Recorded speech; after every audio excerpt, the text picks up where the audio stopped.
10% de dividend yield nos últimos 12 meses e 6 imóveis em 4 estados do Brasil. Hoje vamos conhecer um pouco mais a respeito dele, o Guardian Logística, ou GALG11. Esse é um fundo do segmento logístico, portanto ele investe em galpões logísticos e o seu gestor é a Guardian, sendo a BRL Trust o administrador. O setor logístico vem se mostrando resiliente durante a crise, mas com a alta da Selic, os rendimentos não estão acompanhando. Então, antes de mais nada, deixa aqui para mim nos comentários. Num fundo logístico, o que você prioriza mais? A segurança ou os dividendos? Eu sou Alex Silva e você está no PPF, Primeiros Passos em FIIs. Seja muito bem-vindo! E se você é novo aqui no canal, já vai logo se inscrevendo e clica no sininho para ativar todas as notificações.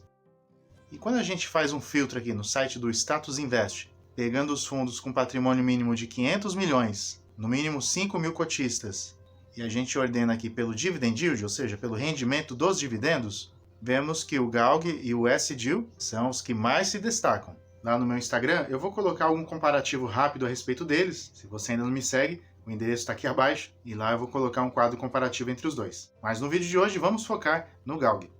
E aqui temos o seu preço da cota no mercado hoje e o seu valor patrimonial. E se a gente dividir o primeiro pelo segundo, a gente chega no indicador chamado PVP e vemos que ele está abaixo do seu valor patrimonial, portanto, está sendo negociado com desconto. Obviamente, esse não deve ser o único critério, assim como o dividend yield. Será que esse dividendo muito alto esconde algum risco por trás dele? Vamos saber mais. Atualmente, o GALG ocupa a 33ª posição no IFIX, o principal índice dos fundos imobiliários. Ele tem quase 6 mil cotistas. O relatório gerencial até mesmo traz a informação de que já passou o número de 6 mil cotistas. E a liquidez média diária nos últimos 30 dias foi de 1,8 milhão de reais, portanto um fundo bastante líquido. O GALG está no portfólio de 14 fundos imobiliários, com destaque aí para o CPTS, e nessa tela aqui do Funds Explorer temos os dividendos desde o início. Esse fundo tem um pouco mais de um ano, mas nos últimos 12 meses, como eu já falei, o seu dividend yield foi de 10%. E a gente vê que não é nenhum resultado ali não recorrente. Todos os meses ele vem pagando ali como um reloginho 84 centavos, o que tem dado exatamente 0,84% de rendimento a cada mês, o que dá esse bom percentual aí acima de 10%, portanto, pelo menos aí ele está empatando com a inflação, mas nos últimos 12 meses houve uma desvalorização das cotas desse fundo. Será que daqui para frente ele vai ter alguma valorização? É bem possível que sim, já te conto por quê. O relatório gerencial traz essa informação aqui da vacância histórica do Brasil no setor logístico. Teve um momento difícil lá em 2016, 2017, no auge da crise financeira anterior, e mesmo com a pandemia, o índice de vacância do setor logístico veio caindo, chegando ao seu menor patamar aí desde 2013. E por que isso é importante? Que com menos galpões disponíveis para serem alugados, o preço dos aluguéis tende a ser pressionado para cima, e isso se reverte em mais dinheiro para o fundo e para os cotistas. Consequentemente, isso leva, obviamente, a uma valorização da cota.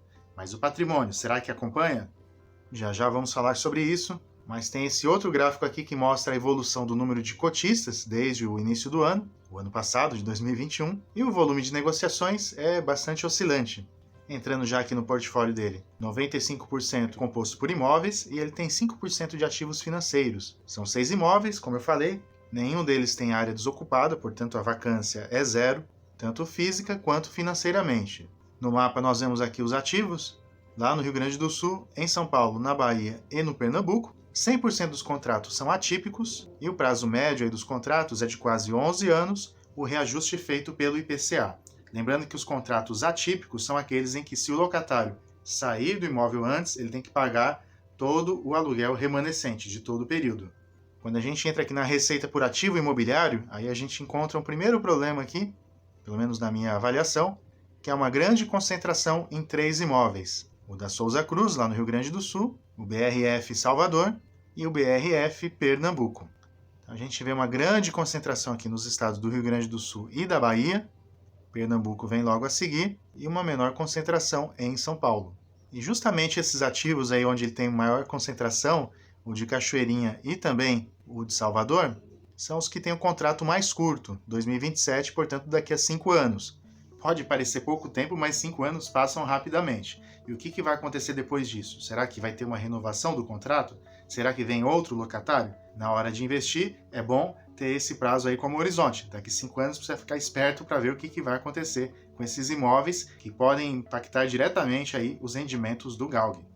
Mas no restante dos contratos está bem tranquilo, né? 2031, 37 e o BRF Pernambuco lá em 2048. Portanto, tem tempo pra caramba até lá. Mas um dos grandes problemas desse fundo, pelo menos para o investidor mais conservador, é a questão da alavancagem. E o que significa isso? Que alguns imóveis eles têm dívida, mas o gestor deixa isso bem claro aqui no relatório. Então ele traz aqui o valor dos ativos, né, o total, qual que é o passivo, ou seja, a dívida que esse fundo tem, e o patrimônio líquido nada mais é do que a soma dos ativos totais menos o passivo. Por isso que quando a gente entra lá no site do Funds Explorer, no Status Invest, a gente vê como patrimônio líquido um valor bem menor do que a soma dos seus ativos, porque não pode contar aquele valor que ainda não está pago. Como eu mencionei, esse fundo tem 6 imóveis e 3 deles possuem essas dívidas. Porém, essas dívidas existentes, elas estão sendo amortizadas e vão estar 100% liquidadas quando do término dos contratos. E é o que ele traz aqui. O vencimento desses contratos está em linha com os CRIs que garantem as operações.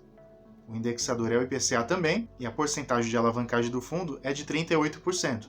Conforme o tempo vai passando, obviamente o fundo vai pagando mês a mês, né, essas amortizações, e quanto mais o fundo amortiza essa dívida, ele vai aumentando o seu patrimônio, porque ele deixa de ser um passivo e passa a incorporar o patrimônio. De modo que quando terminar o pagamento dessas dívidas, o patrimônio dele vai ser aquele que você viu lá na tela anterior, de 988 milhões.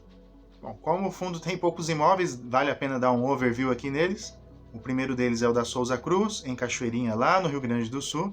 Embora seja, né, um segmento aí meio complicado, né? Mas o fundo ainda tem 70 meses aí pela frente. Não sabemos se depois vai ser renovado ou não, mas está ali, ó, 100% do contrato tem uma multa do prazo remanescente. Depois vemos aqui o BRF Pernambuco, em Vitória de Santo Antão. São 208 meses pela frente, está bem tranquilo.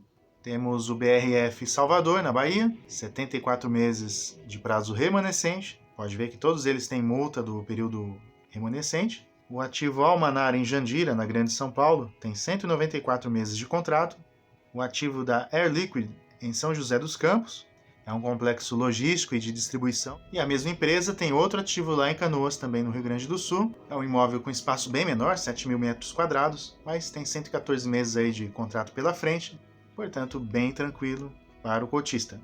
E para quem não conhece a gestora, está aqui o contato deles. Fica em São Paulo, tem aí o e-mail, o telefone. Mas, enfim, respondendo à pergunta que eu propus lá no início, será que o patrimônio do GALG deverá crescer ao longo do tempo? Na minha avaliação, eu entendo que sim. Lembrando que isso aqui não é uma recomendação nem de compra nem de venda, por favor, é só a minha visão como investidor. Mas eu entendo que à medida que o fundo for pagando essas dívidas, for amortizando e o patrimônio crescer, isso pode dar condição para que o fundo possa também fazer novas emissões e com isso comprar mais imóveis. Talvez algumas pessoas podem perguntar, puxa, mas ele tem já alavancagem. Se ele fizer uma nova emissão, pode ser que ele pegue outros imóveis e continue no mesmo grau de alavancagem. Se os contratos estão em linha de prazo com as operações, a chance de dar algo errado, embora exista, é bem menor, ela é mitigada, mas se você quer um fundo que vai pagar um pouco mais, precisa correr um pouco mais de risco. Tem outros fundos mais seguros que não têm alavancagem no mercado? Sim, tem. Porém, eles vão pagar menos. É aquela velha história do risco e o retorno. Quando o fundo corre um pouquinho mais de risco, a possibilidade de retorno costuma ser maior. E você, está disposto a correr risco comprando cotas do GALG ou não? Acha que é apenas um canto da sereia?